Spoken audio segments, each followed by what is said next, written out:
All right, what is going on, everybody? Welcome back to another video, another WNBA video, and we've made it to the final stages of the WNBA regular season. The postseason will start soon. We have about 2 full weeks of WNBA action left, and a couple days after that.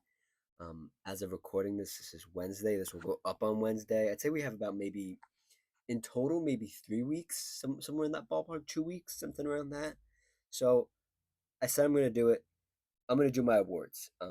It seems like a lot of the stuff isn't gonna change too much, and if it does change, I will talk about it when I do my postseason predictions and everything like that. So there might be an updated version of this at some point, but I'm pretty firm in my picks for the many awards that the WNBA has.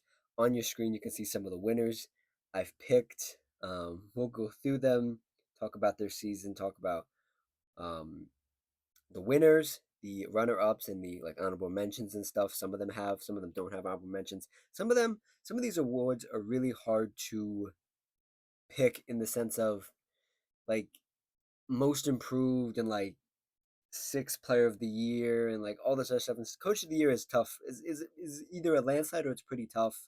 But I have done all the awards. I've done all the research. So this will be a nice, clean, quick video for you guys. If you like what I say, like the video. If you have your own opinions, comment it down below. And if you just like the vibes, consider subscribing.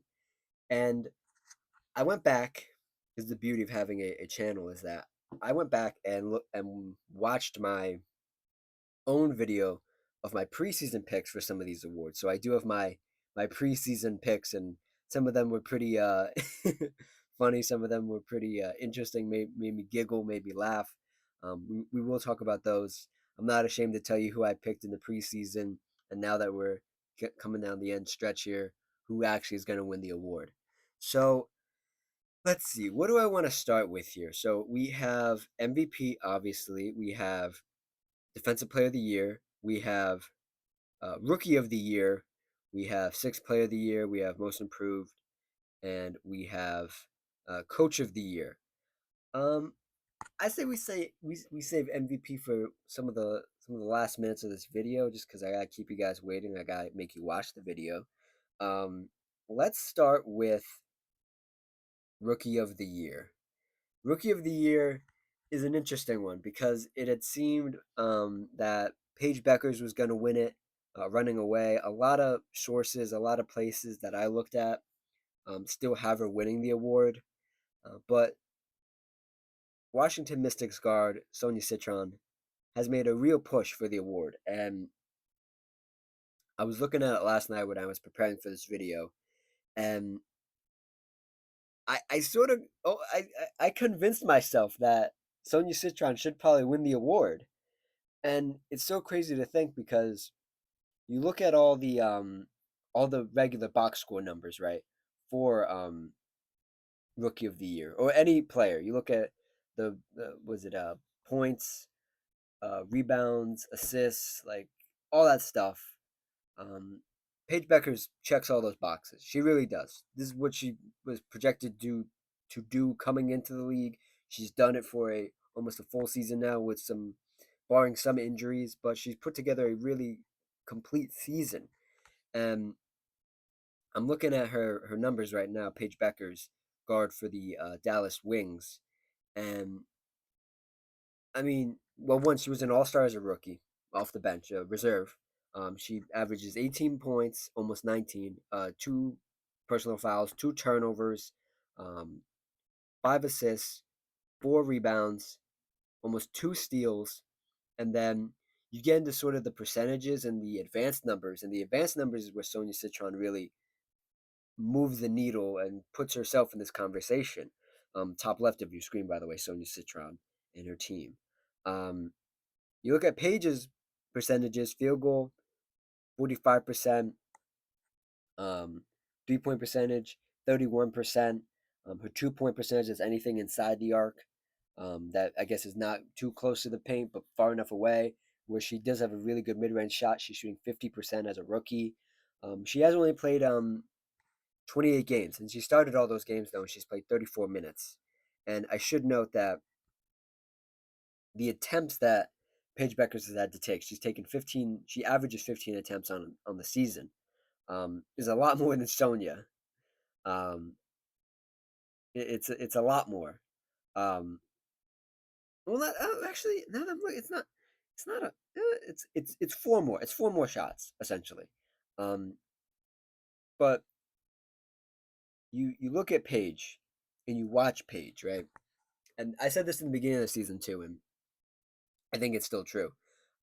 Paige was gonna win Rookie of the Year no matter what, even if she just had a mediocre year, because she's Paige Beckers, because she's the number one pick, because she's from UConn. There's a lot of, and I'll be quite honest, there's a lot of bias in the WNBA for that exact type of player. Um, I am personally picking. My pick is Sonia Citron for Rookie of the Year this year, and I'm going to dive into it a little bit. I don't want to spend too much time on each award, but I will dive into this one a bit. Um, you look at Sonia Citron's numbers, um, 15 points, almost two turnovers, two personal fouls, two assists, four rebounds. And then again, this is where you get into sort of the percentages and the advanced numbers where she shines. In 32 minutes, she's 46% from field goal, 41% from three, and 50% from 2 point. And she averages 11 shots a game, and or takes 11 shots a game, and she's played 35 games. And Sonia is a bit younger, and she's 21. Paige is 23. And I look at Rookie of the Year, and Rookie of the Year is one of these awards. I have a lot of stipulations when it comes to awards, especially in basketball, because I understand basketball a bit more, and I understand the nuances and sometimes the non nuances of these awards. In the sense of, I think the only two awards that really should include winning in the conversation is MVP and Defense Player of the Year. I think those two awards need to factor in winning. And I think Most Improved, Sixth Player of the Year, Rookie of the Year doesn't really need to include winning. And I think Coach of the Year also sort of includes winning. I think if you have to have a pretty good team. That being said, Sonia Citron, what she's done with the Mystics, I'm not saying she's carried the team by herself, but um, what she's done along with her draft classmates and Kiki Finn and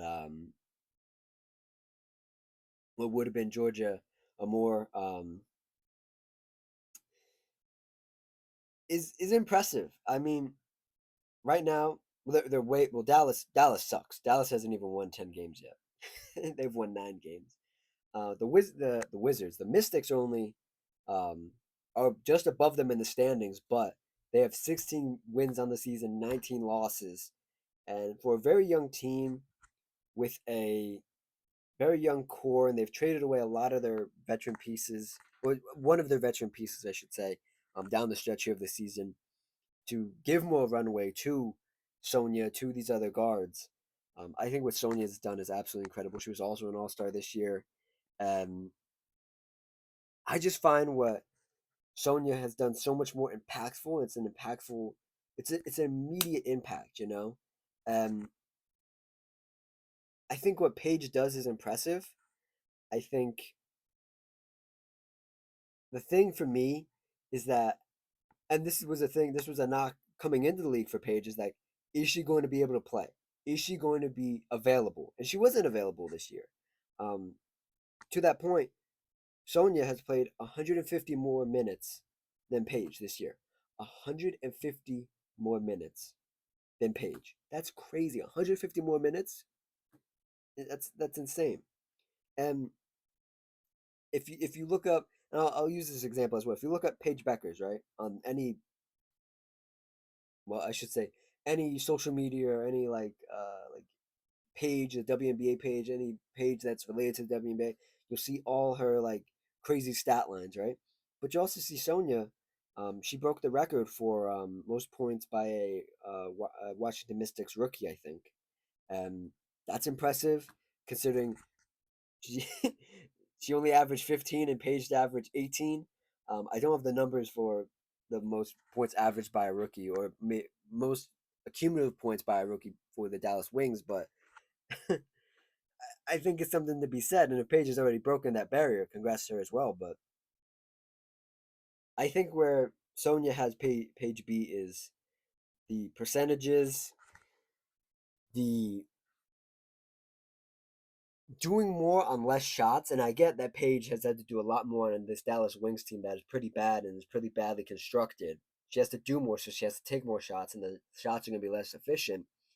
Um, but Paige has had higher highs, and she's had lower lows. I think I was looking at it last night, and Paige has only had like 2 games where she had single digit performances, 3 games where she had single digit performances. The rest of the time, she was 10 plus points. And you look at Sonia, she's had a couple just decent games, just passable games. But I I think Sonia's the type of player that I more gravitate towards in the sense of doing coming in and just being enough. And being enough also being fitting in, you know? Um Paige has sort of taken the reins, and which a number one should do, but it hasn't really led anywhere, you know. And again, I don't think rookie of the year should include winning. Like winning shouldn't be a factor, but when the margin is you can't even win 10 games, and the person in front of you has won 16 games, it looks kind of bad. And hey, maybe the Wings turn it around, but the Wings are going to be without Lee Yuru. She's out for the season. Um, Arike Agumawale is going to be out for the rest of the season. So I don't think there's a turnaround coming. I think Sonia has a case. I don't. If I had to bet, I wouldn't bet Sonia's going to win it, but my pick is Sonia. And just going through my notes here, the rest of my notes, Paige has the eye popping numbers. Like I said, um, all around, like I think Paige is a more has the more all star potential, is the better all around player, and the percentages are going to get better hopefully, and all these things are going to improve. But Sonia right now this year had a better year, on less shots, on the better team, for no other reason than that they were both supposed to suck, and the Mystics sucked. They just sucked less. And I think Sonia is efficiency when Paige is flash, and that's pretty much it. So again, Sonia Citron, my rookie of the year pick. Um, Now, who is my preseason pick for rookie of the year? I never had Paige winning this in my eyes. Um, I was always like, I'm not gonna vote for Paige. She has to do something really like spectacular for me to vote for her. She's been great, but she hasn't been like, oh my god, undeniably great because of Sonia. But my preseason pick was Dominique Mongola, and she did not get any playing time this year on the Seattle Storm. She did not get any playing time really. She had a great game last night against the Chicago Sky, but she's had a couple of games before that, a couple of games throughout the season. But that was my preseason pick, and she just didn't play. I thought she would play a lot more. She just and they just end up did not play her. Um, and now the Storm are 18-18 on the season, which is so interesting. Um, Moving on here. Let's move on here. Let's do Defensive Player of the Year. Um, the, there, I never really thought about this award throughout the course of the season, if I'm being honest. And just watching the games and seeing, again, this is an award I think that involves winning. If your defense is so important and so critical, you should be a winning team. You should be at the top of the league. Um, there are very few exceptions to that in my book. And my winner, one I have, is the best team in the league. Is Has done it with another Defensive Player of the Year candidate and without her. My pick is Elena Smith, man. Elena Smith for the Minnesota Lynx is my winner for Defensive Player of the Year. Um, the runner up, and what a lot of people I think have is Gabby Williams from the Seattle Storm. But the Seattle Storm freaking they're dropping at an alarming rate. They're at 8 right now. They're 18-18 on the season. If we go look at their schedule, they've dropped. Um, they went a huge losing streak. There's 6 game losing streak. They won one, they lost one, and they won one last night again against Chicago. Um, but you can't be you can't be the 8th seed and tell me this person is defense is so impactful that it doesn't win team games, doesn't win their team games. I think what Elena Smith has done with Nafisa Collier, also a Defensive Player of the Year candidate, won it the year previous, and without Nafisa Collier, is so impressive because there's a moment of adjustment when you lose another defensive player that is usually next to you that can sort of help you out. You help them. You shake my hand, I shake your hand, sort of deal. But the numbers speak for themselves. Um,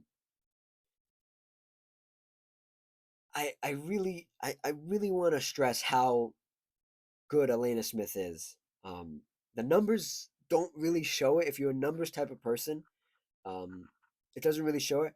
But when you watch the game and the matchup she goes against, and the different people they have her guard, and she can guard anywhere from like 3 to 5, from small forward, power forward, center, maybe some twos. You know, um, just just really good stuff. And the impact is so immense. I'm not saying she's the defensive backbone to the Minnesota Lynx, but maybe she's a vertebrae. Um, you know. I think when you look at the team, if Elena Smith goes down and hypothetically, and Nafisa Collier isn't there, they sort of lose just their whole backcourt, their whole front court of their defensive skill. And she made all defensive last year, and I think she should get the nod this year to win the whole award, the win Defensive Player of the Year. She's um she's a career was this when did she get drafted? 2019. So she has a lot of experience. She's bounced around Phoenix, Indiana, Chicago, back to back years in Minnesota. Um, her points went down, but her blocks went up. Her steals stayed the same. Her fouls are down from the last 2 previous years, where it was 3 personal fouls a game. Now she's more back down to 2.5 a game, and she's done it all in a starting capacity. In 33 games played, in 27 minutes played, and she's 28, man. She's in her prime. This is Elena Smith, and she's at the bottom right of your screen if you don't know who she is. And I do want to give some leeway to Gabby Williams from the Storm, who when she was out there did some good defensive things. When I've watched their game, she's a defensive, I don't want to say monster, but like impactful defensive player. But I think when you look at a team's complexion, I need your defense to be truly impactful. I think Defensive Player of the Year is one of these awards where we should take it more seriously. We should have more reverence for it. Not just anybody should be able to win it. I think somebody who really has impact, really flashes especially in the modern game, an ability to guard all these positions. I'm not saying Gabby Williams can't do that, but do it on such a level, um, in such a award-winning level is important. Um, that's why I have Elena Smith winning this award, man, Defensive Player of the Year. My preseason picks, my preseason picks. Um, these are so funny. I was looking at these. One of them made sense. One of them I was like, oh yeah, this makes sense. Even in the moment when I was making it months ago, and even now it made sense. I had John Quell Jones of the New York Liberty winning it. Um, and she was out for a huge chunk of the year. She was coming off a Finals MVP. I thought she would have a really good runway to really push herself to really be even more impactful on the defensive end, and she just didn't get there. So Jonquel Jones, and I also had um, Aaliyah Boston from the Indiana Fever, who again by my rule, even if she was really impactful, um, they're sitting at 6 right now. They won the Commissioner Cup, and the funny thing is, Aaliyah Boston has actually improved more offensively than defensively, which I guess is a plus. But she just didn't win it. I had her winning it in my preseason pick, and then she did the complete opposite in the season. She improved more offensively than defensively. So congrats to her. But did not. Neither of my picks have hit for any of these awards yet. Um, that being said, let's move on to MVP, the award everybody is here for, the award everybody wants to talk about, and probably the hottest race, next to Rookie of the Year. Now, there's a lot of caveats with this award. I just want to say I'm an Aces fan. I'm a little biased for this award. The two people that are really in contention that everybody's been talking about, especially the last couple weeks, because the Feisty Collier's been out and Asia Wilson and the Aces have been skyrocketing up the standings. Um, Yeah. So I lost my train of thought there. um, they, it's been heating up because Nafisa's been out, Asia's been balling, had a 30 point 20 rebound game. Or yeah, 30 point 20 rebound game, impressive stuff. And I said this in a past video. Nafisa Collier looks like an MVP. And what I mean by looks like, if you just watch a game, right, and don't look at any other stats or anything like that. The way she moves, the way she plays, the counter she has, everything, right? She looks like an MVP. Just the play style. It's like, oh my God, yeah, that looks like the best player in the league right there. But Asia Wilson feels like an MVP. She's already been an MVP. She's a 3-time MVP. But she continuously feels like an MVP. And as somebody who's been watching her since, and I'm gonna sound like I'm really like pushing for Asia to win this, and you're gonna be surprised. You're gonna be so surprised by who I have winning it. Um, every year Asia has gotten better, and when she hasn't gotten better, just her game, mentally, physically, as a leader, it's really impressive. And I think Asia has really made a strong case. And there's a little caveat to who I have winning this. Um, right now, as a recording of this video, the Fisa Kali isn't back. She's still out. There's no update on her return for the regular season. Most likely, probably will come back the last couple games of regular season, get her in motion, get her in game shape, and then they'll go into the postseason as the number one seed. The Lynx will. But I do have her winning the award right now, today, right now, right? I have Nafisi Collier being your WNBA MVP. The caveat I have, there's a few here, is that the team is still good without her, and she could lose some momentum, some MVP buzz because the team's good without her.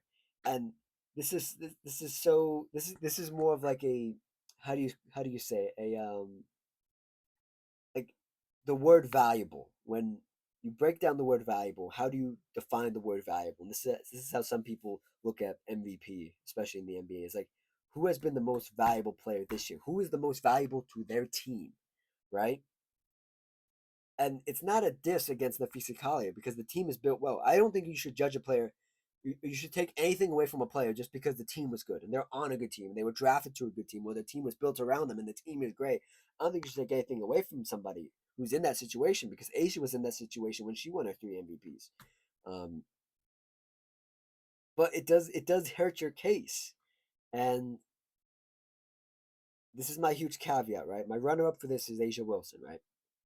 But Asia Wilson could flip my vote very easily, for the simple fact that if the Aces end up a top 3 to 4 seed, right? Because right now they're sitting at They're sitting at 5, right? We'll say 2-3, right? 2-3 seed, right? If the Aces can jump up to 2-3, right? They can jump the Mercury, they can jump the Atlanta Dream, they can jump the New York Liberty. I'm gonna have to give it to Asia Wilson because this late season run is what most valuable players should be about. Is when your team needs you the most, when they are down in the dumps, when the team looks like if you weren't on it, they would just be a lottery team. And you take that team, you put them on your back, and you say, "Hey, we're gonna get to the playoffs." And in fact, we might even get home court advantage. That's an MVP to me. Um, and if the Collier doesn't return in the regular season and can't put in the work, get the buzz back, I'm gonna have Asia Wilson winning it. Plain and simple. Plain and simple. That's my only caveat to this. If the Aces end up only at 3 or 4, still impressive. I'm not gonna take anything away from Asia. And the Collier comes back like a week left in the season. She puts up some good numbers, gets some buzz back. I'll give it to Nafisa Collier because I've been teaming Nafisa Collier all year. I thought again she looked like an MVP. When you watch her play, like, oh my god, this might be the best player in the league. And then you watch Asia play and you look at her stat lines and you just see the way she operates and the hunger that she has and how she can go from effortlessly hitting a mid-range shot to bumping in the paint and grabbing a rebound, putting it back up, missing it, grabbing it, putting it back up. The relentless effort of a most valuable player should be that. And that's my only caveat. So if Nafisa Kali comes back, puts up some halfway decent numbers, looks like herself still, she'll get my vote. And she has my vote right now. But if the Aces and Asia can keep moving up the standings, I'm gonna have to give it to Asia because that's gonna be downright impressive. Um, this one has a honorable mention. Alyssa Thomas from the Phoenix Mercury is my honorable mention. Um, she has put up a lot of triple doubles this year. Some record breaking triple doubles in the amount of them and the quality of them and the quantity of them. I just don't. I just feel like it's a bad year to go up against Asia and Nafisa Collier. I just feel like it's a bad year. It's one of those years where you're like, this player had a really good year. If these other two players didn't exist, she probably win it. But these other two players do exist, and you're doing something really impressive. But it just isn't enough. The buzz isn't there. There's too much. There's too much other stuff going on. She is the engine to the Phoenix Mercury though, so she will get some props from me.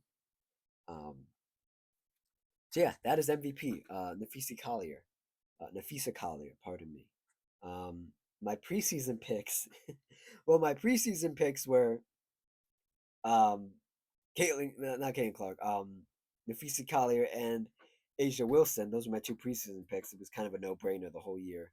Um, and as my dark horse, I wrote this in my notes. I abbreviated their name. I don't know who it is.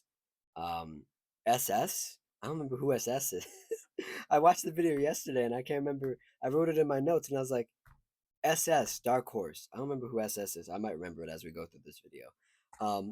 This is the funniest part of that video, the one I'm referring to, my preseason video.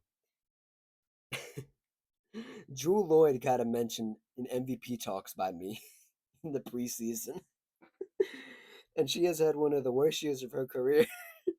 She's turned it around a lot this year at the end. But man, I don't know why I had Jewel Lloyd in MVP conversations in preseason. That made me giggle. That made me giggle a lot. Um, Again, your 20, that was it. I guess your 2025 MVP, Nafisi Collier, left side of your screen, bottom left, and Aisha Wilson in the middle of your screen. If you don't know, now you know. Um, Last couple awards here. We're gonna run through some of these. The last big one that I have a lot of notes on is Coach of the Year, and Coach of the Year is really a runaway.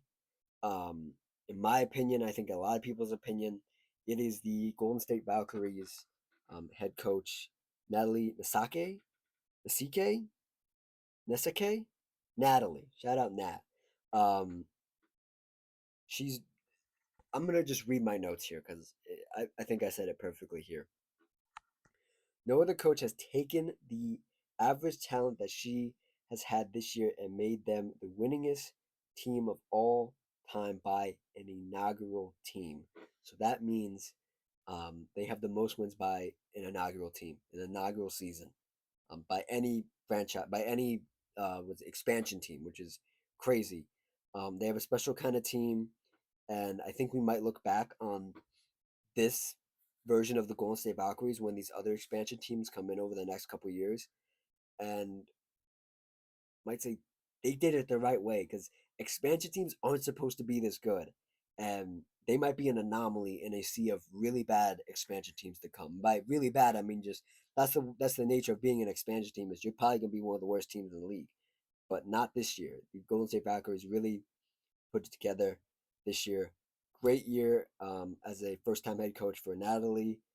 Great group of players, great style of play. Every time you watch them, it's been a competitive game. It's been a physical game. It's been a smart game. Um, they're really well coached. You can see it from jump ball to the end buzzer. Amazing stuff. Um, Staying competitive all year as well. I mean, you look at them right now. They're seven. They were up to six at some point, I believe, but they're at seven right now in the standings. 8-17, better than a lot of teams. Better than the Sparks. Better than the Mystics. Better than the Bottom Feeders, and then better than the Storm right now by a game. So yeah, Natalie is your coach of the year. I did have a runner up, the Washington Wizards. Oh my God, Washington! See, Washington Wizards just rolls off the tongue. Washington Mystics head coach, Carl C. C. Seamoke, Seasmoke, Seaskoke, Seaskoke, Seamascoke, Seamascoke. I think that's how you say it. I probably butchered that. Um, oh, pardon me. I read it wrong. I'm reading the wrong notes here. The Atlanta Dream head coach, Carl. He blended all his players together very well, had a better year than I expected them to have, and put Atlanta in a great spot this year. Coming down the stretch, I mean, they're the third seed right now. They're third in the standings, um, and he was also a first year head coach. So shout out Carl. Carl had a good year as well. I'll give him props. That's a really good honorable mention and a runner up right there. Um, I didn't have a I'm so like even in the NBA I'm like picking coach of the year is such a crapshoot. Like you just kind of have to wing it. I didn't wing it. I just didn't pick anybody. So, but Natalie and Carl really impressed me this year. So shout out both of them. Um, last two here. Last two are sort of the hard ones. I have a tough time picking. The sixth player of the year and most improved player. I think just by the numbers. Um, I think it's Veronica Burton for the um, Golden State Valkyries is running away with the award simply just because of her numbers. The jump that she had in numbers is absolutely incredible. Veronica Burton um, bounced around a lot. She's been on a lot of teams, Dallas, Connecticut, and finally in Golden State. She jumped all the way to 11 points. Previous to that, she was averaging around 4 for her career. Um, Good 3-point percentage, 38%, a huge jump from last year, 35, um, up to 39% from field goal. Um, what else we got here? Free throws stayed the same about. Um, Rebounding went up, assists went up. Obviously, the minutes went up. Went all the way from 12 to 29 minutes per game, which is crazy. Um, Never played more than 20 minutes in her career to this year, and just running away with the award. So by the numbers, she gets it. I wanted to include like Kelsey Plum or somebody else, but I just couldn't do it. The numbers speak for themselves, man. Shout out Veronica Burton and the Golden State Valkyries for getting 2 awards. Um, and then my preseason pick for this award, um, most improved, was Angel Reese, Skylar Diggins, and Chelsea Gray. Neither of them had a really spectacular season. Skylar was more around her career averages, which is fine. Chelsea sort of had a bounce back year. I would say Chelsea and Cam Brink sort of were the bounce back players of the year, but they couldn't win most improved. And Angel she got injured down the stretch. She sat out a couple games here and there. The team was bad. Not that the team being bad should matter when you're most improved, but she just couldn't put together the season. Had an improved season, but not most improved. And then the last player, the last award we got here is Sixth Player of the Year, um, Nas Hamilton for the Atlanta Dream. The Atlanta Dream almost got 2 awards here, did not. Or Hamlin, Nas Hamlin, um, Sixth Player of the Year, the best player to come off the bench, first person off the bench. The numbers really don't speak to me personally, but I really like with most improved. I really don't have a comeback to who should be Sixth Player of the Year. So Nas Hamlin, Sixth Player of the Year. So yeah, that is it. That is the video. I went through all my notes and everything. Yeah, was it really? We're not done with the season yet, but overall, I like these awards. I like the races this year. The races were good, especially for the top awards: Rookie of the Year, Coach of the Year, MVP, Defensive Player of the Year, the other awards, all that stuff.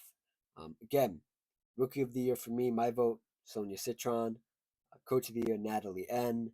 It's a tie right now for MVP in Asia Wilson and Afisa Collier, and my Defensive Player of the Year pick is Elena Smith. So yeah, that is it. That's the video. Like, comment, subscribe, all the good stuff. And I'll see you guys next time. Cheers.